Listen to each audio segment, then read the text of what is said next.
Hello and welcome to Teesside News. On today's show, we get an exclusive interview with your brand new student officers. We review Animex, the International Games Festival held annually at Teesside. And we have a special Skype interview with a former media student on his Australian adventure.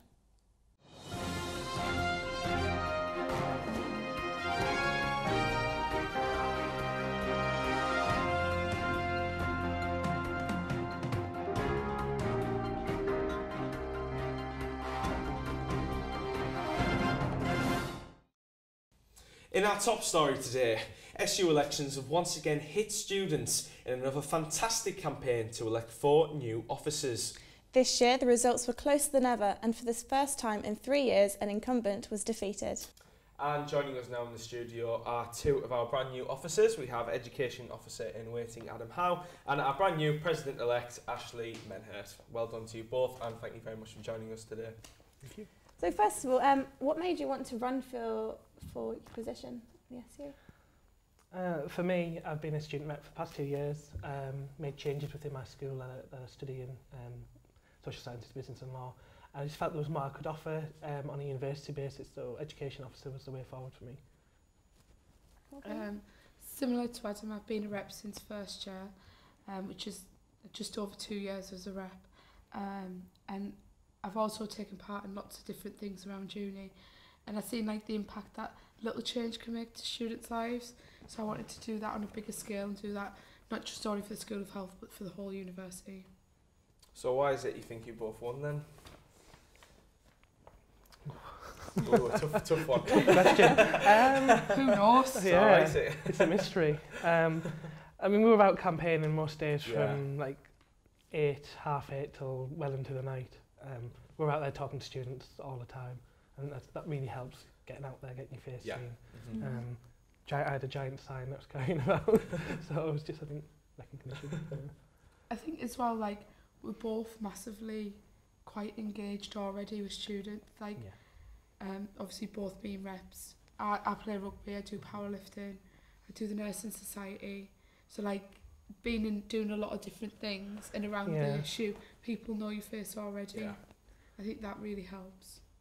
So Ashley, how did it feel when you won? Because you weren't actually in the lead from round 1, were you? No, I wasn't. So was it quite a surprise, or? To be honest, I couldn't believe that I did anyway. Like, I can't believe that I did as well as I did. I think it was really, really close. Everyone campaigned. I think personally it was a very, very difficult week for me. Like, I struggled with not being able to get round as easy. Yeah. So I think from the Monday, I kind of felt a bit defeated. So I just didn't expect it at all. And like, it's all down to like, you know, campaigns team all working together, helping each other out. And me and Pickles, I got a lot of second votes from Matthew Pickles. And me and Matthew kind of in the same friendship groups. Yeah. So I think a lot of it, I think I got about 200 of his second votes. So that sort of just pushed me. So it helped quite a lot. Yeah.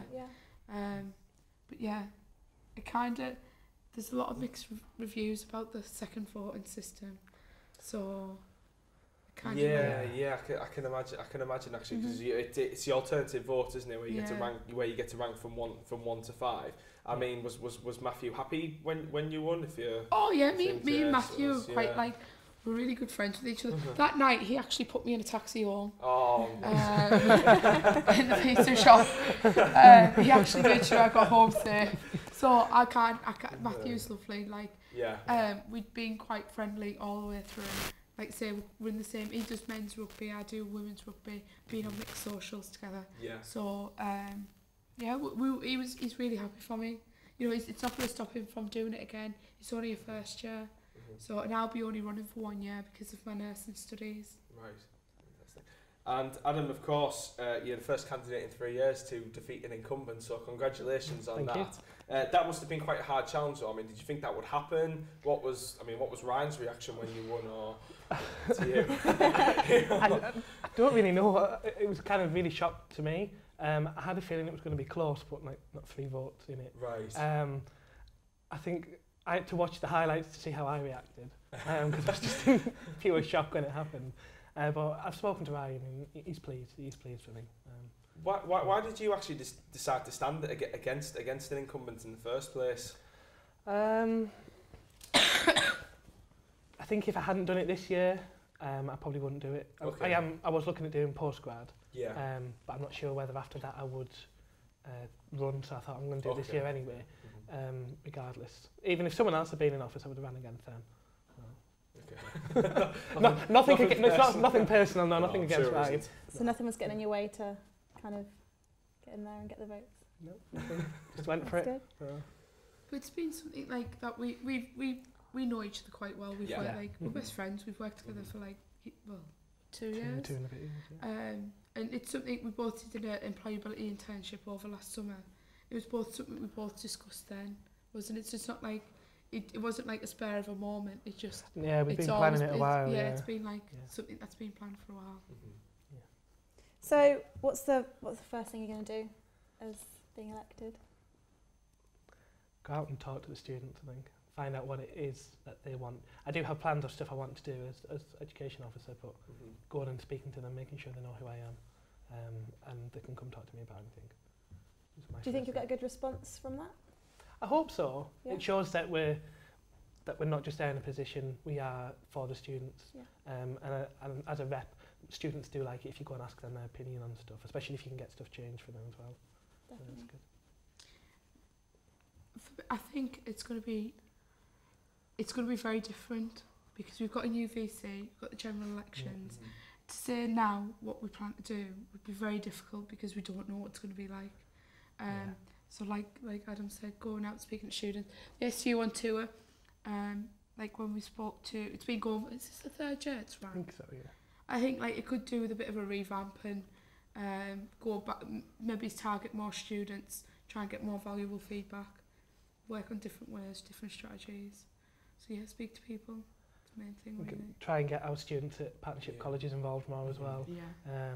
SEO on tour at the minute currently doesn't go until term 2 to speak to them, so I think getting in there early, try and make them feel more part of the university. You know, because they are our students still, and not go until term 2 at the minute doesn't really do that, so that'd be a good thing. And have the current officers been quite cooperative with you on that? You know, I suppose in a sense, not you're kind of building on some of the things that they're already doing, but I suppose you are trying to you are constantly improving those services all the time. So, like I spoke to Will and I asked him what he thought could do work with, and he said SU on tour. Okay, yeah. He said, like if you asked him, he would say, and like we have quite a good relationship with the current officers because we've worked for them past 2 years. So apart from Ryan's been the past year, so we have like quite a good relationship with them already. So it's quite good. It'll be nice. It'll be like a nice handover. Yeah. Period. I've not really spoken to Ryan about my ideas, obviously because we're running against each other. We didn't have that thing where I could go and say, well, this is what I plan on doing. But I'll have a chance to talk to him now, which is a big good thing. Oh, fantastic. You happy with that? Yeah. Fantastic. And thank you very much for joining us today, guys. And good luck for the future. I won't be here, unfortunately. Becca will, so she can pass on how you get on. But she might have you back in here in October to see how you're doing. And brilliant, But of course, you don't have to be a candidate to be politically involved. No Vote, No Voice is the latest campaign encouraging young people to vote for the first time. Their aim is to show that your opinion really does count. In this special feature by myself, Ryan Welsh and Steve Pearson, we look at 20 students telling us who and why they're voting. The No Vote, No Voice campaign has gone viral, and students and young voters are being encouraged to understand how important their vote really is. We spoke to Stephen Paxman, who was unsuccessful after running for president of the student union at Teesside University, and he gave us insight as to why he believes your vote and your voice really does make a difference. The government said, here you go, here's your choice. Choose who you want to look after you. And same as it is at the SU. It's your vote that is choosing who you want to stick up for you against the powers that be. With the next general election taking place this year in May, it is an ongoing worry that the younger generation are not being taken seriously, therefore discouraging them to act and cross that important box. You need to engage with them, make them realise that they're not some kind of fringe element that's weird, because at some point every single one of us has been 18. Everybody who is 4 years old will be 18. Everybody's got to go through it, so you shouldn't really isolate them. It shouldn't make them feel like they're out there in the cold and it doesn't matter what they say, because when it comes down to it, it is what they say, because they're the next generation. So if you get everybody together and all your mates and say, we've had enough, and you put your eggs in the right box, then you can get rid of it. Maybe it's for the better, maybe it's for the worse, but unless you put your eggs down, you can't say, well, it's all the government, because again, the government's given you that moment to say, do you trust us? And you're saying, I don't care. So don't whinge if you don't care. But if you care, you want to say, I've had my chance, stick an X down in a box, walk away knowing that you've tried to change it. To whatever you believe in, you've tried. That's how it goes. Include everyone. And that's what voting's about, it's including everyone, it's everybody's voice.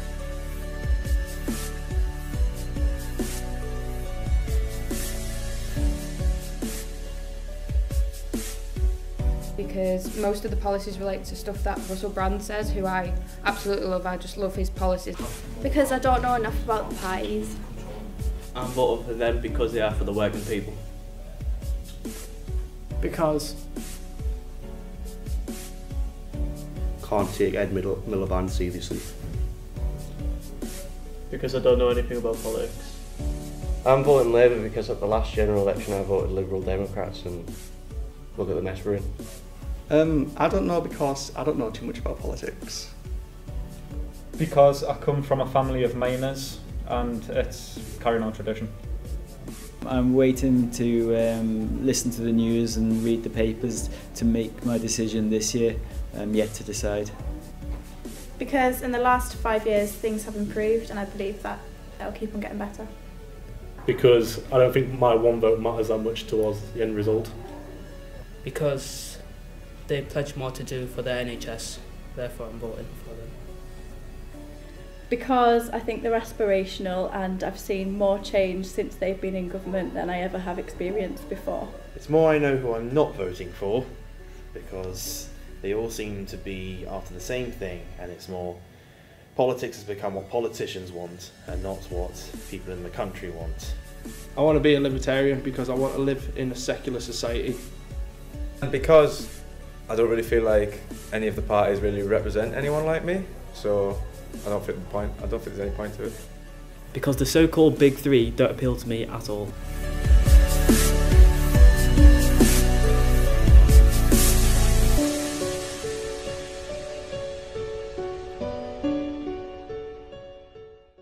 In other news, the university was the setting for a traditional vintage fair early this month. The event, hosted by Lottie and Jax, saw Teesside students flooding in to get a taste of all things vintage.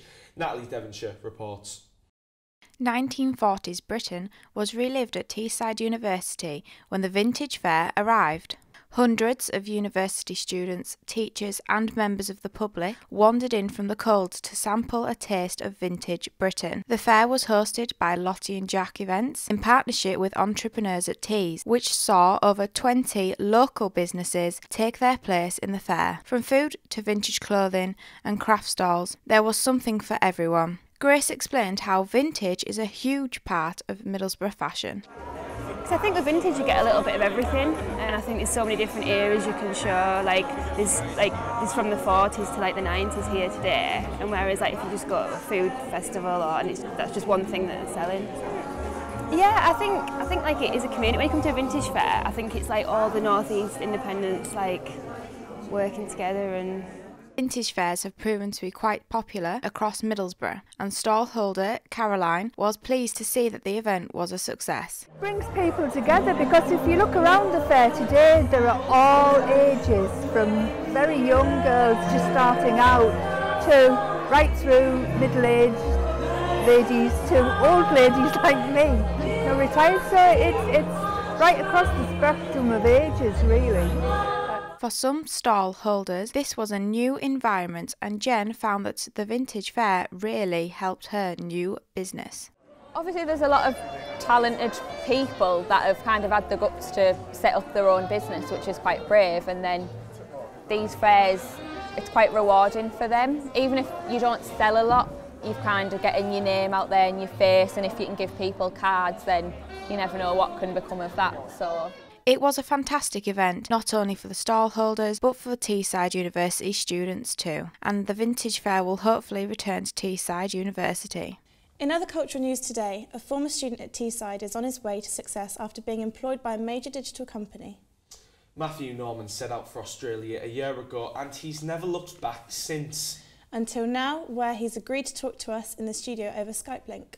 Thanks for talking to us today, Matthew. Before we get started, let's take a look at some of Matthew's adventures he's happily provided footage of.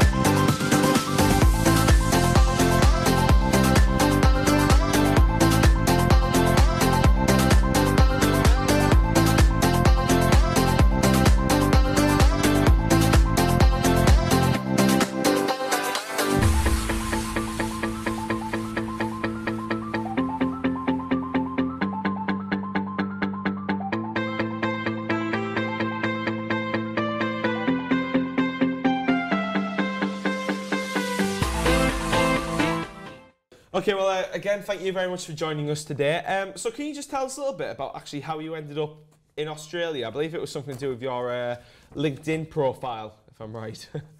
Yeah, so about 2 years ago, I got approached by a recruiter on LinkedIn who said, "Do you fancy moving to Australia? I've got a few job openings here." And I didn't really feel as if I came over here, I'd kind of get eaten up really, really quickly. I wasn't in a position to move over experience-wise. So I said, come back to me in a couple of years once I've got my experience, and I'll quite happily apply for some jobs. Thankfully, once I applied for the jobs, I got the offer. So what kind of role is your role in Sydney now? My title's search manager. So I work on the SEO team at Match Media. We recently won an award, which was the top, 19th best digital agency in the world, which was really, really good for us. Mm-hmm. So there's this team of 5, and I've kind of directly managed 2 executives underneath me, and we build out the SEO portfolio of the company.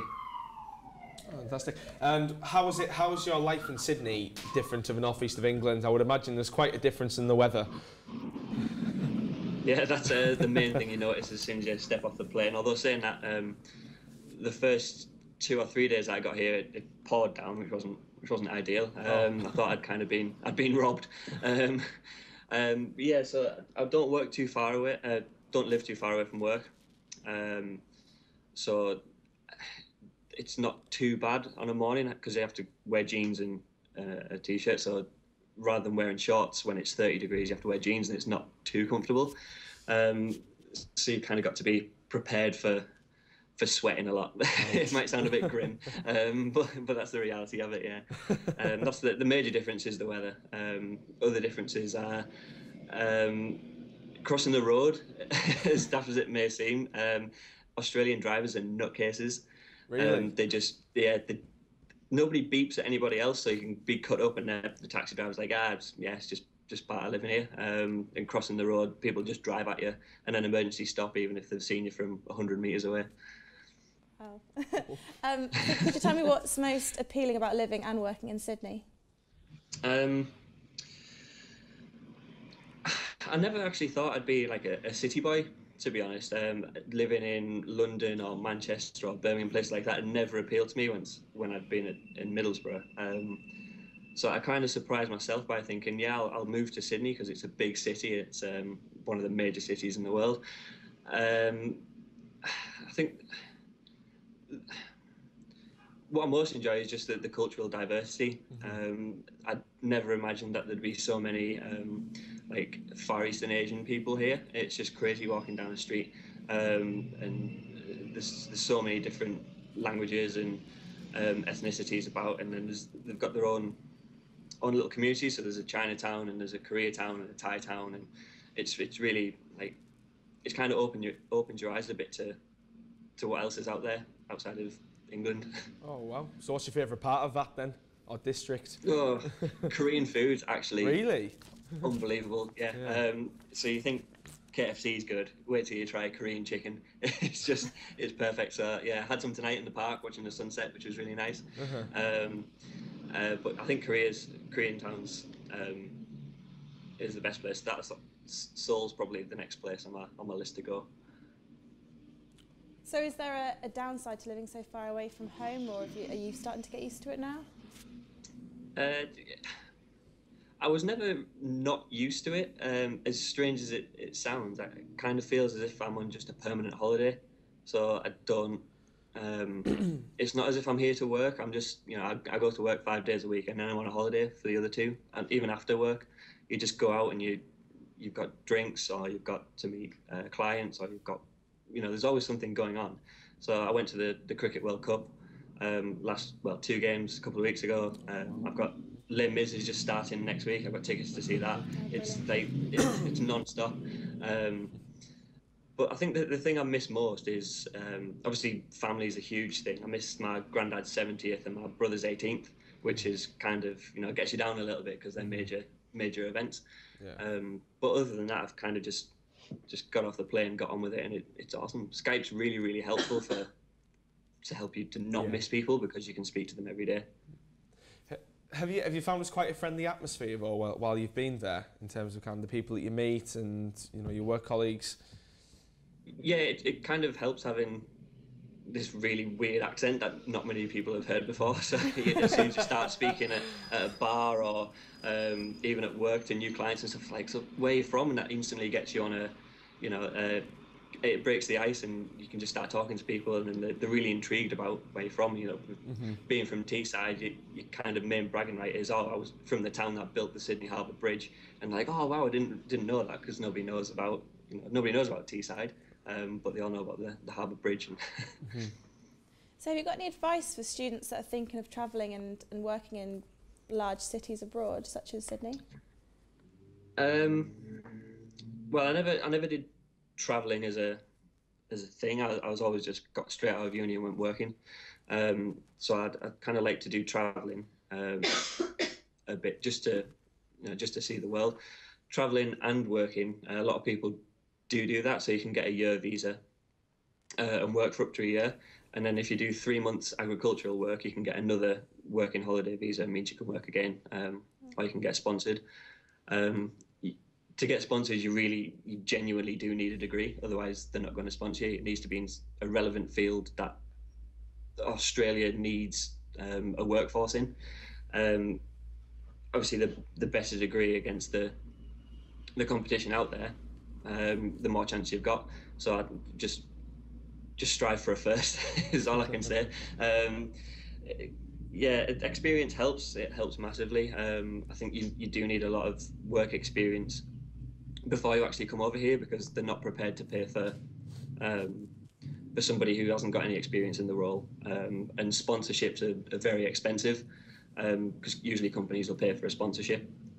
So you kind of have to prove your worth back in the UK before you can contemplate going anywhere else. So how did you do that? Well, I had 2 years working in a digital agency in Stokesley, and a few months working in a development agency in the town centre. And that was when I felt I kind of I'd learned all I could here, and it was kind of fate that life events lined up with the recruiter emailing me again, and just said, I'm still here, I haven't forgot about you. Here's some jobs I think you should apply for. And I thought, yeah, it's about right. So yeah, I'll just shot my CV forward. And did you find that the multimedia journalism degree, was that quite relevant when you were looking for sponsors?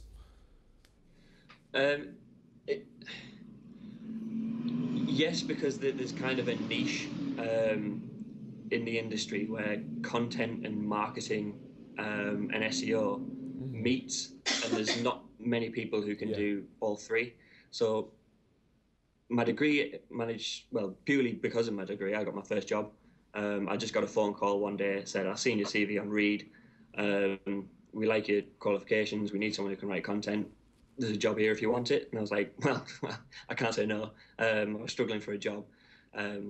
So I took that, and that's where I spent my 2 years at Colwood. So that's where I learned my marketing and SEO. And I was still doing content all the way through that job, which led me on to the job that I'm doing now. And I'm kind of creating my own niche and the own kind of department in the business to kind of meld them all together. So what's the biggest obstacle that you've kind of come across, and how have you overcome that? The biggest obstacle, trying to get a huntsman spider out of the house. That was a tricky task. Christ, they are big and they are fast. So that's not nice. There's a hell of a lot of creepy crawlies going about. I'm not too good at them.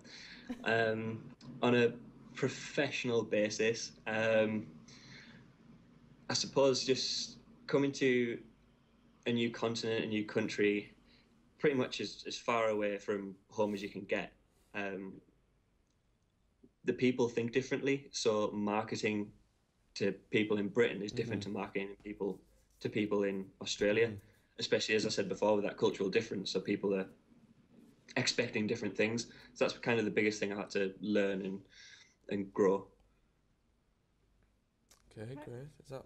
Yeah. All right. Well, thank you very much for joining us today, and best of luck with the future. Thanks very much, and I hope you both do well. No problem. Thank you very much. Cheers. Yeah. Cheers. All right. See you later. Bye. Bye. And finally today, the university has been fortunate enough to host one of the biggest gaming festivals in the world. Animex 2015, hosted by the School of Computing, has been a major success by bringing in animation experts and other big names from the industry. Myself and Becca, along with many of the other Newsday crew and others, spent the week covering some of the biggest events, and it really was an amazing experience. So, to end our Newsdays for the year, here are some of the highlights.